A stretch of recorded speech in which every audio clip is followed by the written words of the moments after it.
O ponto é relativo à interpelação número 3/15 do Chega sobre os sucessivos casos de alegadas incompatibilidades e conflitos de interesses que envolvem vários ministros do Executivo. Meus caros, bom dia. Hoje na Assembleia da República debatem-se as incompatibilidades, os atropelos à lei, os flagrantes atropelos à lei perpetrados por alguns ministros e secretários de Estado, e este debate só acontece porque houve uma interpelação do Chega nesse sentido, porque senão tudo passava em claro e fazíamos de contas que não se passava nada, estava tudo a correr bem.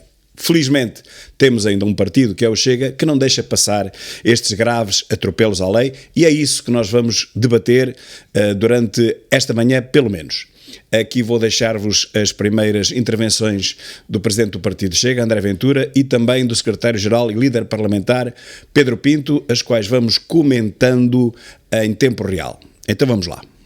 Para abrir o debate, em nome do Grupo Parlamentar do Chega, dou a palavra ao Sr. Deputado André Ventura. Sr. Presidente, senhores deputados, o debate que temos hoje marcado nesta Assembleia da República resulta de uma necessidade e de uma estupefação.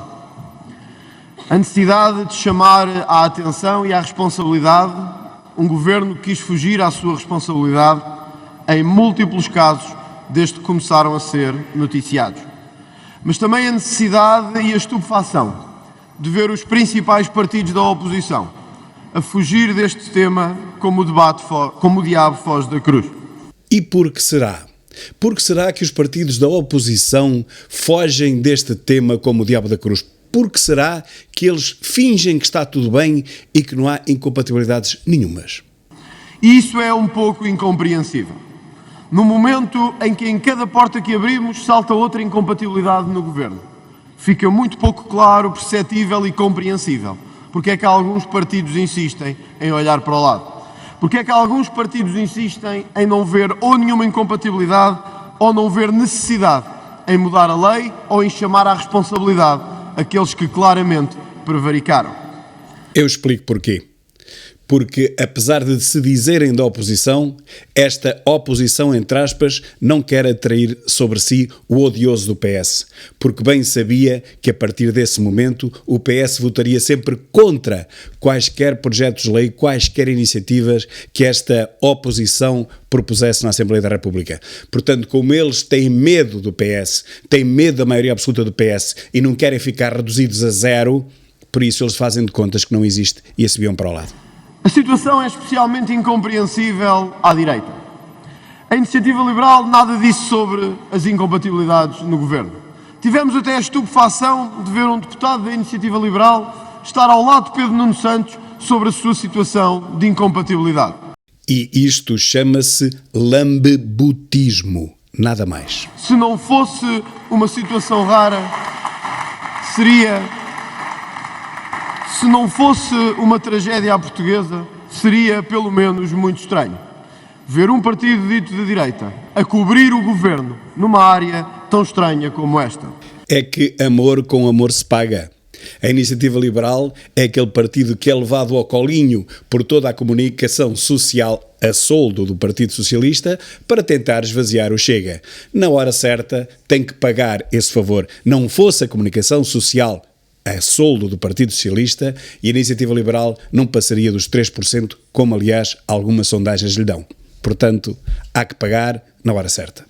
Mas da Iniciativa Liberal sabemos que o tema das incompatibilidades não é sequer para trazer ao Parlamento. O PSD não foi mais longe.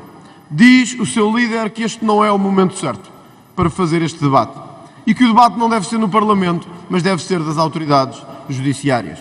Pois, pelos vistos, o PSD continua a ser o PS2 de Rui Rio. Não é o momento certo, não é a altura oportuna.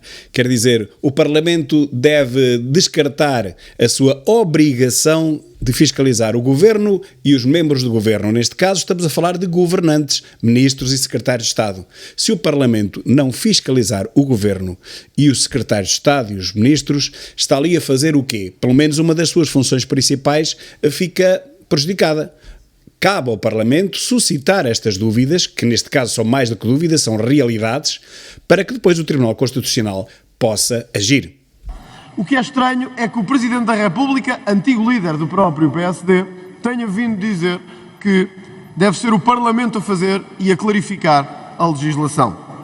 Bom, pelo menos este PS2 acha que não, este PSD acha que não. Claro que o Partido Socialista faz o que fez, o que faz sempre. Há dúvidas interpretativas nesta legislação. Há dúvidas que temos que clarificar. Mas que o PS o faça, nós até compreendemos. Que vão atrás dele os partidos da oposição, isso é que já não conseguimos perceber. Que o PS o faça, nós compreendemos. Que o Presidente da República dê cobertura a isso, já não conseguimos compreender. Muito bem. A única explicação para os atos completamente aleatórios que o Presidente da República está a fazer neste momento, dando uma no cravo e uma na ferradura, é simples. Para mim, e é a minha opinião, algo se passou com a saúde do Sr. Presidente. Ainda hoje, no momento em que estamos a falar, ele deu opinião sobre tudo, só falta dar opinião sobre o Ronaldo e a sua saída intempestiva do banco do Manchester United. De resto, ele dá opinião sobre tudo o que acontece, e o que quer dizer que algo não está normalizado na mente do Sr. Presidente. Algo se passou. Mas neste caso, que este caso é um pouco anterior, o que eu diria era o seguinte: o Sr. Presidente quer se dar bem com toda a gente, não quer perder o apoio do PS, porque ainda é muito cedo. Nós todos já percebemos que esta legislatura não vai chegar ao fim. Marcelo, se tudo correr como está a ser indicado, como os indicadores nos dão mostra, esta legislatura não chegará ao fim, porque o povo também não aguenta que esta legislatura chegue ao fim, a verdade é esta. A pobreza não vai deixar, e não é a política, é a pobreza, não vai deixar que esta legislatura chegue ao fim. Basicamente, o que é que está a acontecer é que Marcelo, apesar de estar um pouco debilitado, a verdade é que ele também já percebeu o que toda a gente percebeu também. E, portanto, realmente há que fazer alguma coisa relativamente a este governo, mas também não o pode fazer, digamos, sistematicamente. Portanto, ele tem que dar uma no cravo, outra na ferradura. Isto é o Marcelo a pensar, na minha opinião. Tem que dar uma no cravo, outra na ferradura, de maneira que tanto a oposição perceba como o próprio governo também entenda que as coisas não estão a ir pelo melhor caminho, e muito longe disso.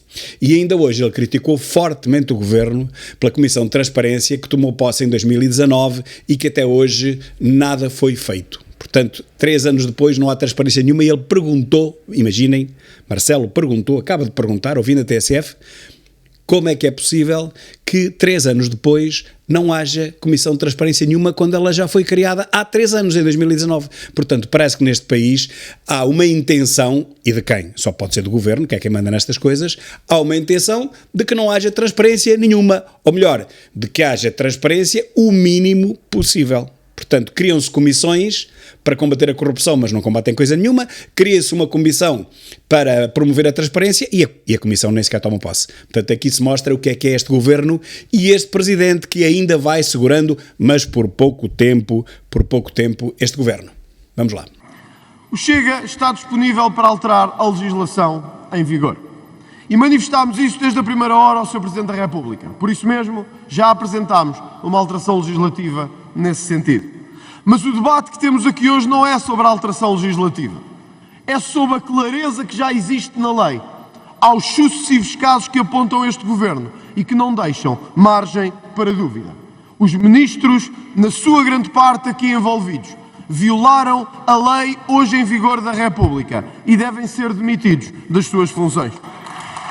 Mas claro, mas obviamente eu nem sequer entendo qual é a dúvida. O que é que a Ana Catarina Mendes, ex-mulher de Paulo Pedroso, veio defender? Aliás, ela sozinha, isolada naquela bancada imensa de ministros, todos eles faltaram ao toque a reunir, que nem sequer houve. Portanto, estava ali a ministra sozinha. Mas eu nem sequer entendo porque é que alguém tenta mascarar aquilo que é claro.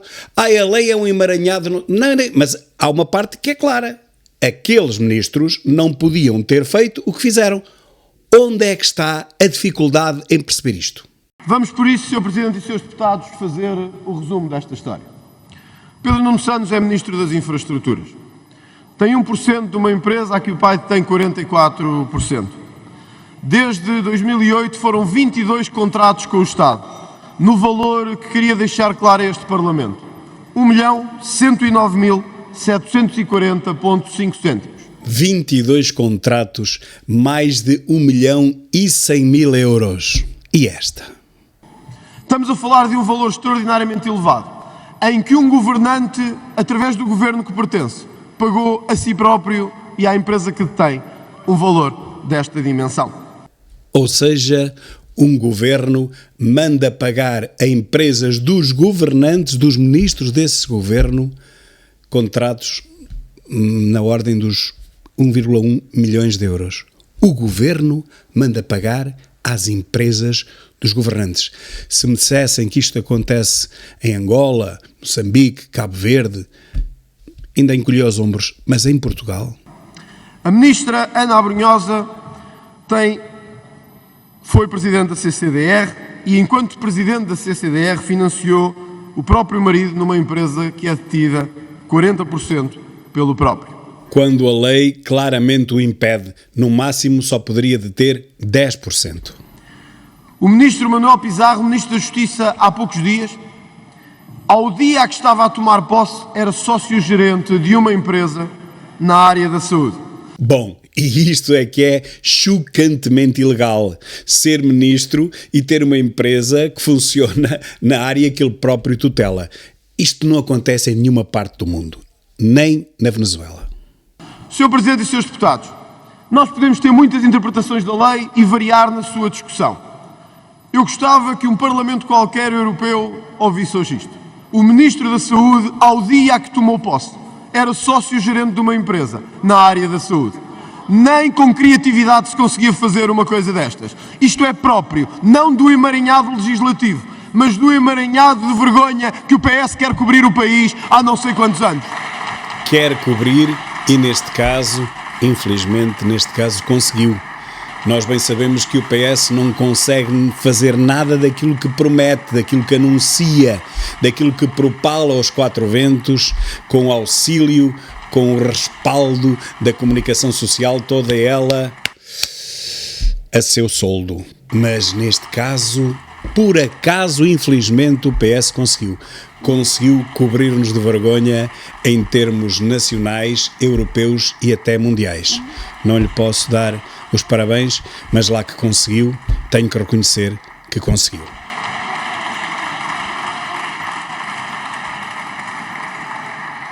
O Ministro da Saúde, no entanto, teve uma abordagem mais humilde, porque, ao contrário de muitos desta Câmara, veio dizer que estava bem ciente da situação de incompatibilidade.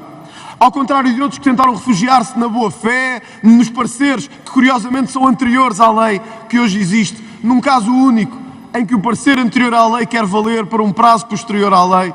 Meu caro, num regime socialista, a lei só se aplica para os outros. E que é certamente um caso daquelas interpretações extremamente criativas que produzimos no direito. O ministro Manuel Pizarro teve uma abordagem diferente. Disse: estou ciente das minhas incompatibilidades. O que temos hoje, por isso, Sr. Presidente e Srs. Deputados, é um rol de situações que não dignificam a República, mas que, sobretudo, violam a lei de forma clara e expressiva. E uma lei que é violada desta forma, tão clara e expressiva, não deixa margens para quaisquer outras interpretações. A Ministra da Ciência, Elvira Fortunato, disse que já tinha transmitido a cota relativamente à empresa, que teria em 16%.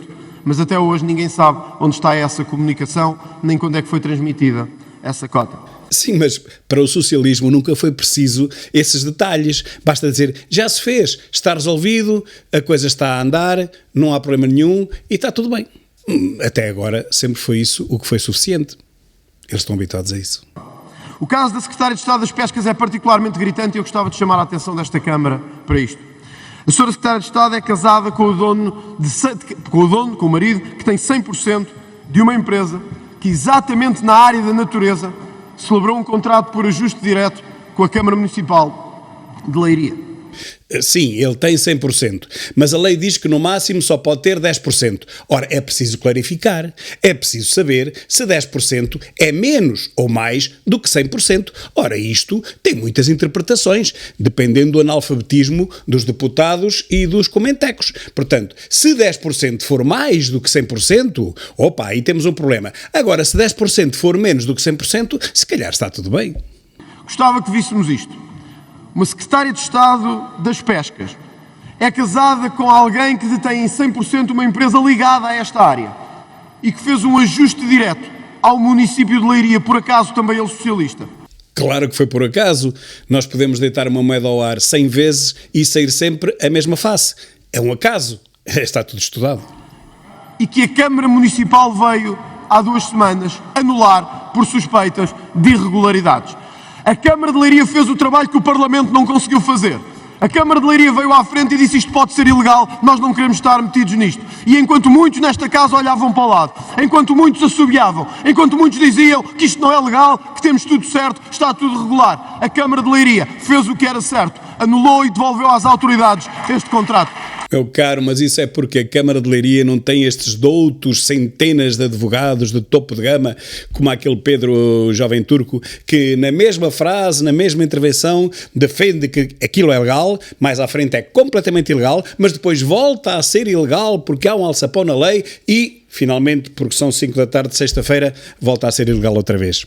A Câmara de Leiria não tem estes génios a defendê-la. Era isso que devíamos fazer hoje. Senhores deputados, Senhor Presidente, Senhora Ministra, a lei é clara nestes casos. Nem os governantes, nem os seus familiares que detenham percentagens superior a 10% podem fazer negócios com o Estado. Não.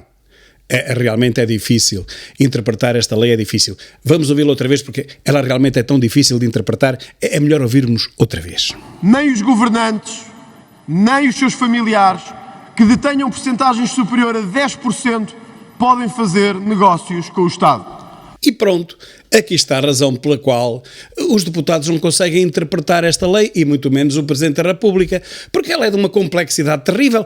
Nem os governantes, nem os seus familiares em primeiro grau podem fazer negócios com o Estado se detiverem cotas superiores a 10%. Como é que vamos entender isto? Isto tem que ser clarificado, tem que vir 30 tribunais de contas, 40 tribunais constitucionais e mais toda a gente que vende nas feiras para nos explicar como é que isto pode ser clarificado, porque realmente nem Marcelo percebe, nem Marcelo percebe. Podemos dar a volta que quisermos a esta lei, mas ela tem um objetivo claro e definido. Impedir que quem governa não esteja para governar o Estado, mas para se governar a si próprio e atribuir dinheiro a si próprio ou aos seus familiares. Como? Então quem governa não está ali para atribuir dinheiro a si próprio e aos familiares? Então estão ali a fazer o quê? Então razão tem o Paulo Baldaia. Se vamos por aí, qualquer dia ninguém quer ser ministro. Então se não é para roubar, para que é que estão lá? Por amor de Deus, não entendo isso. A lei é clara e não deixa margem para dúvidas nesta matéria. O mau serviço que prestamos ao país é dizer aos portugueses que estamos perante uma grande confusão legislativa e que vamos ter que a clarificar. Isso é fazer o jogo do Partido Socialista. E eu espero que hoje PSD e Iniciativa Liberal não façam o jogo do Partido Socialista. Como? Então se não forem fazer o jogo do PS, vão fazer o jogo de quem? É que não há mais jogo nenhum. O único jogo que há é o do PS. Ou fazem o jogo do PS na esperança de poderem crescer mais qualquer coisa para um dia serem governo, mas eu acho que nem eles mesmos já têm essa esperança, ou então teriam que falar a verdade. Para falar a verdade, estão a fazer o verdadeiro jogo, mas um jogo limpo, que é o jogo do Chega. Mas acham que a Iniciativa Liberal ou o PS2 alguma vez vai fazer o jogo da verdade? Não, vão sempre fazer o jogo do Partido Socialista. À espera que um dia, por milagre, sejam eleitos pelo povo mais distraído do mundo. Não. O povo está a deixar de ser distraído e está a prestar atenção a quem já não o deixa distrair, que é o Chega. Quem diz aqui a verdade é o Chega, não há aqui jogo nenhum a não ser o jogo da verdade e depois há o jogo do Partido Socialista. Vamos lá saber. Qual vai ser o jogo que o PS2 e a Iniciativa Liberal vão fazer? O jogo do PS. Por isso ficarão para trás sempre e por isso o Chega chegará onde a história espera por ele, ao governo. O Presidente da República decidiu vir mais uma vez a jogo. Infelizmente não para chamar o governo à sua responsabilidade, mas para dar cobertura ao governo e dizer que estamos perante um grande emaranhado legislativo e é preciso que o Parlamento se pronuncie. Sra. Ministra, Sr. Presidente, nós estamos perante um emaranhado legislativo. E em muitas das suas variantes, em muitas das suas categorizações, estas leis não são claras. Mas ela é clara numa coisa. Nenhum governante ou familiares que detenham uma empresa em mais de 10% podem fazer negócios com o Estado. Pois sim, mas quem é que entende um emaranhado destes? Nenhum governante pode fazer negócios consigo próprio e logo aqueles que representam o Estado não podem negociar consigo. Tudo o que seja contornar isto, tudo o que seja olhar para o lado, tudo o que seja arranjar aqui um mínimo de dúvida interpretativa, tem um nome que eu queria deixar claro neste Parlamento. Chama-se fraude à lei e vergonha aos portugueses. Bem, no meio disto tudo, quem ainda tem um pingo de vergonha são mesmo os portugueses. Podem ser muito distraídos e podem ter mostrado que têm sido muito distraídos ao longo dos últimos 7 anos. Mas vergonha ainda têm. Quem não tem vergonha nenhuma são mesmo os governantes. Senhora Ministra, à hora que estamos aqui a falar, muitos portugueses se perguntam o que vai fazer o Governo sobre isto. Estamos habituados a colhe para o lado e veja se o tempo passa. Se outro caso qualquer vem e se consegue abafar este. Os casos que hoje surgem na capa de um jornal não favorecem nem trazem mais ajuda àquilo que pretendemos. Mas sobre isso teremos tempo de falar neste Parlamento. O que hoje está aqui em causa é o que vai o Governo fazer para corrigir estes casos, Sra. Ministra. Vai ou não chamar à responsabilidade estes ministros?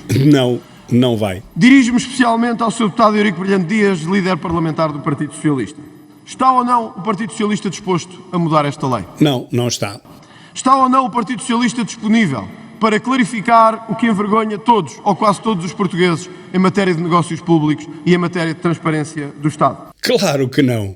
Está ou não o PS, o PSD, a Iniciativa Liberal, o Bloco de Esquerda e o PCP dispostos a mudar uma lei que, pelos vistos, já não serve para garantir a transparência do Estado? Está bem, mas serve para garantir a opacidade do Partido Socialista e eles ajoelham todos perante o Partido Socialista. O PS tem maioria absoluta nesta Câmara, mas essa maioria absoluta não pode ser prepotência absoluta. E enquanto os casos se sucedem um após outro, cada dia que abrimos um jornal nos envergonhamos mais. Cada dia que ouvimos um ministro desta casa pedir desculpa, dizer que teve boa fé, mas que um dia sairá se o Tribunal o condenar, é mais um dia que envergonha todos os portugueses. Sra. Ministra, uma maioria absoluta não pode ser uma prepotência para envergonhar Portugal. Não poderia, mas é o que tem acontecido nos últimos tempos. E digo-lhe honestamente, porque sinto que é esse o nosso dever perante a República, é que a cada dia que passa ficamos mais envergonhados. Isto já não é um governo, Sra. Ministra. Isto é um barco que a cada dia que passa cai mais um bocado, de onde se abre uma porta e saem mais casos que nos envergonham. É um barco que vai afundando e, infelizmente, vai afundando Portugal. Ainda vamos a tempo de corrigir esta vergonha. Eu bem sei que isto é uma frase retórica, ainda vamos a tempo. Iríamos a tempo se houvesse bom senso neste Parlamento, se as pessoas estivessem lá por bem, se estivessem a trabalhar para bem de Portugal, do nosso país, mas não, cada um está a trabalhar para si. Honra feita ao grupo parlamentar do Chega e provavelmente mais um deputado ou outro, mas a esmagadora maioria está ali a cumprir ordens, as ordens vêm de cima, vêm de quem lhes deu o emprego, vêm de quem lhes deu este lugar de deputado e, portanto, têm que agradecer, têm que cumprir as ordens estabelecidas, ainda mais quando estamos sob a ditadura de uma maioria absoluta que realmente faz o que quer e bastam eles para aprovar ou para rejeitar qualquer projeto de lei, qualquer iniciativa de qualquer partido dentro do Parlamento. Não deve ser fácil apresentar 300 e tal iniciativas e serem todas chumbadas. Não deve ser e não é, mas a verdade é que eles não têm vergonha nenhuma e continuam a chumbar tudo, absolutamente tudo que venha do Chega. Nem leem. É para chumbar e acabou. Parecem aqueles grupos de denúncia do Barloco da Canhota. É para denunciar. Eles nem leem. Toca a denunciar. 300 e tal denúncias, acabou. Ali o Parlamento é igual. É para votar contra. Então, mas se calhar havia aqui qualquer coisa que se aproveitasse. Não interessa, vem do Chega, vota contra. Até quando, meus caros? Mais uns mesitos. Aguardem, porque isto não dura mais do que uns meses. Da maneira que isto está. Infelizmente para Portugal, isto não dura mais do que uns meses. Até à próxima. Muito obrigado.